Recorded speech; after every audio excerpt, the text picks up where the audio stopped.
उस दिन सब दोस्त मिलकर सैर पर गए थे। सब एक जगह बैठकर गप्पे मारने लगे।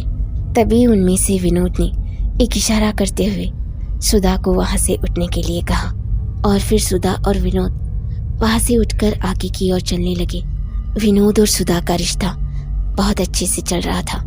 दोनों बातें करते करते एक जगह जाके बैठ गए। विनोद ने प्यार से सुधा का हाथ पकड़ा और उसकी आंखों में देखने लगा। यहाँ बैठे हुए बाकी के दोस्त मिलकर गप्पे मार रहे थे। 20 मिनट बीत जाने के बाद उनमें से प्रिया नाम की एक लड़की को कहीं से किसी की आवाज सुनाई दी। हे, क्या तुमने कुछ सुना? उसके ऐसा कहते ही सब शांत हो गए।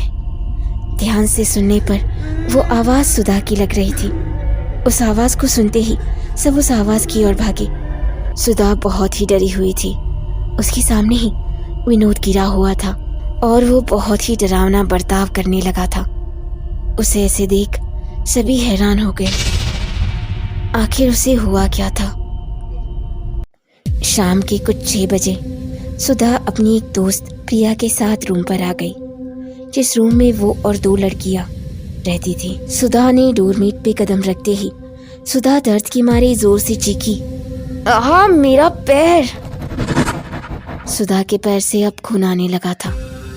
वो देख प्रिया ने उस डोरमेट को हटाया तो देखा उसके नीचे एक नींबू जिस पर खीले लगाए थे। सुधा ने उस नींबू पर ज्यादा ध्यान ना देकर अंदर की ओर चलने लगी। तभी उसे विनोद का कॉल आया। सुधा ने उस कॉल को झट से उठाया। डोर पर खड़ी रही प्रिया अभी भी उसी नींबू को घूरे ही जा रही थी कि तभी सुधा की एक रोती हुई आवाज से उसका ध्यान सुधा की ओर गया। तुम ऐसा कैसे कर सकती हो? आखिर हुआ क्या है तुम्हें? ऐसा कहकर सुधा जोर जोर से रोने लगी। वो कुछ भी बता नहीं रही थी। रात के 2 बज रहे थे और सुधा की नींद ही उड़ चुकी थी।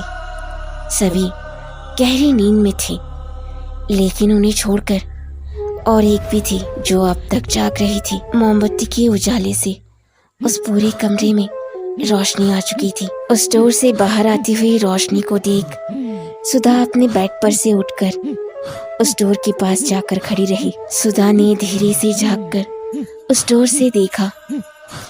अंदर का वो नजारा देख सुधा के रोंगटे ही खड़े हो गए। अंदर उन्हीं की रूममेट माया बैठी हुई थी, जो बहुत ही डरावनी दिख रही थी। सामने वाली गुड़िया को देख माया कुछ मंत्र बोलने लगी और देखते ही देखते सामने वाली दीवार पर एक भयानक परछाई दिखाई दी। वो परछाई थी एक शैतान की। ये सब देख सुधा की आंखें फटी की फटी रह गई।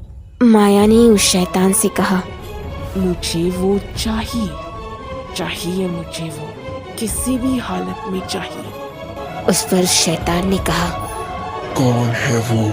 नाम बोलो उसका। उस पर माया ने कहा, विनोद। ये नाम सुनते ही सुधा को बहुत बड़ा झटका लगा। माया 1 महीने पहले ही उस कमरे में आई थी। वो आते ही सबके साथ घुल मिल गई। सुधा भी अपनी सारी पर्सनल बातें उससे शेयर किया करती थी। उसने मांगी हुई सारी चीज़ें उसे दे दिया करती थी। पर पता नहीं कब उसका मन विनोद पे आ गया। लेकिन वो जानती थी कि विनोद आसानी से उसका नहीं होने वाला, इसलिए उसने एक खतरनाक रास्ता अपना लिया।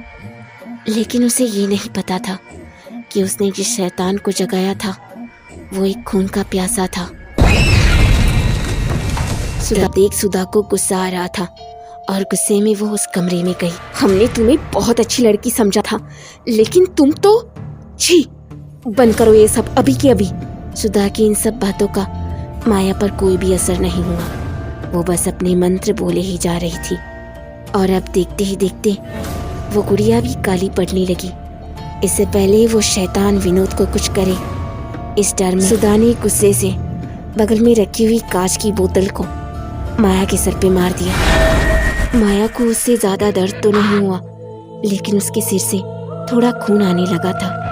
ये देख वो डर गई, क्योंकि वो जानती थी कि किसी का भी खून उस शैतान को प्यारा था।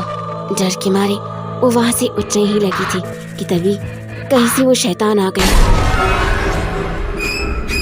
और माया को ही मार डाला। अंत में किसी को हासिल करने की लालच में माया ने अपनी जान गंवा दी